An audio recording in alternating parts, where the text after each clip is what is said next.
Feedback के। ये हो गया पीजी मोटर। अगर ये BLDC होता तो इसमें 5 वायर का एक ही जैक होता, तो यानी ये कम्युनिकेशन यहाँ लिखा हुआ है एस यानी कि सिग्नल यानी कि कम्युनिकेशन वायर।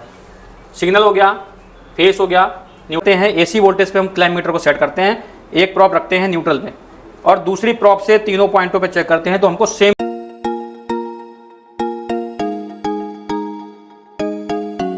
हेलो गाइस, ये टू जेड इंस्टीट्यूट। आज आप लोग बताने जा रहे हैं कि इन्वर्टर AC में कौन कौन से पार्ट्स लगे रहते हैं। हमने पूरा डायग्राम बना के रखा है, सारे पार्ट्स निकाल के लगा के रखे हुए हैं बोर्ड पे। इसको बताते हैं कि कैसे इसमें पार्ट्स क्या क्या हैं, कैसे टेस्टिंग होती है, क्या क्या पार्ट्स इसमें लगे रहते हैं, सारे पार्ट्स बताते हैं। अभी तो पहले इंडोर में आते हैं। इंडोर में सेक्शन, ये इंडोर का सेक्शन है, यहाँ से लेके ये इतना पूरा इंडोर का सेक्शन ऊपर का। अभी ये लगा इसमें PG blower motor.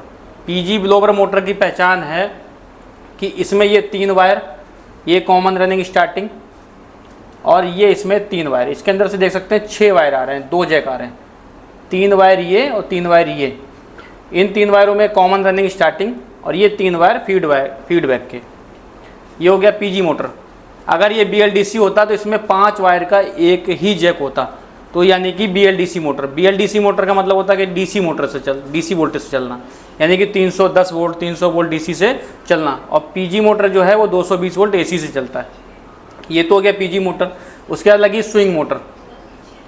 Swing motor इसमें DC वोल्ट से चलता है, इसमें कि 5 वायर का एक ही जैक, ये देख सकते हैं। उसके बाद ऊपर आता है कॉइल सेंसर और एयर सेंसर। एयर सेंसर यानी कि room temperature sensor. Air sensor का काम है कि रूम के टेम्परेचर को मेंटेन करना। उसके बाद कॉइल सेंसर। उसके बाद इसमें लगता है डिस्प्ले PCB। अब इसको ऑन करके भी आपको दिखाएंगे। इसमें लगता है ये SMPS transformer. SMPS transformer 220 volt in होके 12 वोल्ट DC या 14 वोल्ट AC इसमें निकलता है। अभी आ गया इंडोर कनेक्टर। ये तो सेक्शन हो गया हमारा इंडोर का। अभी इसमें वायर क्या क्या रहते हैं इंडोर में, ये देख सकते हैं। ये मेन केबल आ रही है, मेन केबल आ रही है। तो इसमें ये ब्राउन वाला वायर हमने दे दिया रिले के उस पॉइंट पे जहां हमारा फेस को इन कराएंगे, और दूसरा पॉइंट हमने दे दिया ये ब्लू वाला वायर न्यूट्रल पे दे दिया। अब इसमें एक वायर हो गया फेस, न्यूट्रल, और ये यहाँ पे है सिग्नल का पॉइंट यानी कि कम्युनिकेशन वायर।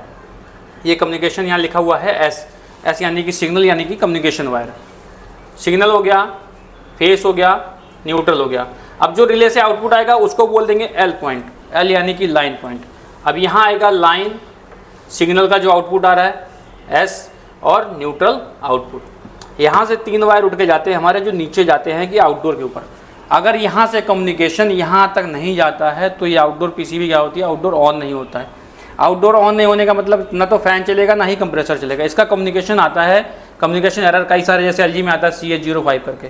अगर कम्युनिकेशन हमको चेक करना होता है तो कम्युनिकेशन की वीडियो हम आगे बनाएंगे बोर्ड पे, वो आपको हम बताएंगे उसमें। अभी ये बताते हैं कि इसमें पार्ट्स क्या क्या लगते हैं। अभी यहाँ तक ये 3 वायर आ गए, लाइन, न्यूट्रल, सिग्नल। ये है आउटडोर सेक्शन। आउटडोर सेक्शन में AC फैन मोटर। इसमें फ़ैन मोटर लगती है 3 तरीके की। एक लगती है AC फैन मोटर, एक लगती है UVW, एक लगती है BLDC। अभी हमारे पास क्या है, AC फैन मोटर। अभी फैन मोटर हमारे पास कौन सा लगा है, AC फैन मोटर, ठीक है। इसमें अभी आपको बता दिया कि 3 मोटर लगते हैं, एक BLDC, UVW और AC फैन मोटर। हमारे पास AC फैन मोटर है तो इसके ऊपर एक कैपेसिटर लगा है। सबसे पहली पहचान तो ये है कि AC फैन मोटर है कि ये इसके ऊपर कैपेसिटर हमारा लगा हुआ है। BLDC के ऊपर, UVW के ऊपर आपको कैपेसिटर लगा हुआ नहीं मिलेगा, डायरेक्ट आपको फैन मोटर जैक से लगा हुआ मिलेगा। उसके बाद आता है ऑप्शन कंप्रेसर का। कंप्रेसर जो हमारा नॉन इन्वर्टर AC है उनमें आता है CSR यानी कि कॉमन स्टार्टिंग रनिंग। लेकिन इसमें जो आता है वो आता है UVW। UVW का मतलब है कि तीनों की वैल्यू सेम। अगर किसी एक की भी सेम नहीं आ रही तो उसका मतलब क्या है कि कंप्रेसर हमारा फॉल्ट हो गया। हम यहाँ अगर ये टर्मिनल निकाल के अगर हम चेक करते हैं तो तीनों की वैल्यू क्या आएगी, किसी भी टर्मिनल के साथ दोनों की वैल्यू सेम आएगी। अगर आ रही है सेम तो इसका मतलब क्या है कि कंप्रेसर ओके है, और अगर नहीं आ रही तो इसका मतलब कंप्रेसर हमारा फॉल्ट हो गया। अब आता है यहाँ पे इसका, अब यहाँ पे आ गया लाइन, आ गया न्यूट्रल, आ गया सिग्नल, आ गया। तीनों उठ के यहाँ सप्लाई आ गई। ये लिखा है देखिए यहाँ L इन, L न्यूट्रल, N न्यूट्रल और सिग्नल। ये 3 वायर आ गए। 3 वायर उठ के अब हमको अगर चेक करना है कि हमारा कंप्रेसर ऑन हो रहा है कि सप्लाई आ रही है कि नहीं आ रही, तो एक इसका UVW टेस्टर आता है, उसको लगा के हम 3 वायर आते हैं, तीनों वायर यहाँ लगा के चेक कर सकते हैं कि हमारा सिग्नल आ रहा है वहाँ तक जो है सप्लाई जा रही कि नहीं जा रही। अगर आपको ऐसे चेक करना है क्लैम्प मीटर से, तो एक पॉइंट हम रखते हैं एसी वोल्टेज पे, हम क्लैम्प मीटर को सेट करते हैं, एक प्रॉप रखते हैं न्यूट्रल पे और दूसरी प्रॉप से तीनों पॉइंटों पे चेक करते हैं, तो हमको सेम वोल्टेज मिलता है। अगर सेम वोल्टेज मिल रहा है 165, 170, 145, 150 ऐसे वोल्टेज मिलता है, अगर तीनों पे सेम वोल्टेज मिल रहा है, इसका मतलब हमारा पीसीबी से आउटपुट आ रहा है। और पीसीबी से आउटपुट आ रहा है फिर भी अगर कंप्रेसर ऑन नहीं हो रहा, इसका मतलब हमारा कंप्रेसर फॉल्ट हो गया। अभी आता है इसमें, जैसे अभी तक हम इंडोर में सेंसर पढ़ रहे थे, कॉइल सेंसर, एयर सेंसर, इस तरीके से हमारे इसमें 3 सेंसर लगे हुए हैं।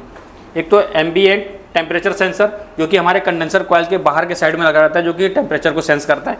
उसके आता है डिस्चार्ज लाइन टेम्परेचर सेंसर और कंडेंसर टेम्परेचर सेंसर। ये हमारे 3 सेंसर इसमें लगे होते हैं। इसी तरीके से पूरा सर्किट डायग्राम हमने बना के आपको दिखा दिया है इन्वर्टर पीसीबी का। इन्वर्टर पीसीबी, इन्वर्टर का कम्युनिकेशन का आपका रह गया वीडियो, कम्युनिकेशन का वीडियो आपको आगे बोर्ड पे हम बता देंगे। तो इसी तरीके से हमारे यूट्यूब पे जो है वीडियो आते रहते हैं। आप हमारे चैनल को ज़्यादा सब्सक्राइब करें, लाइक करें, शेयर करें, कमेंट करें। Thank you.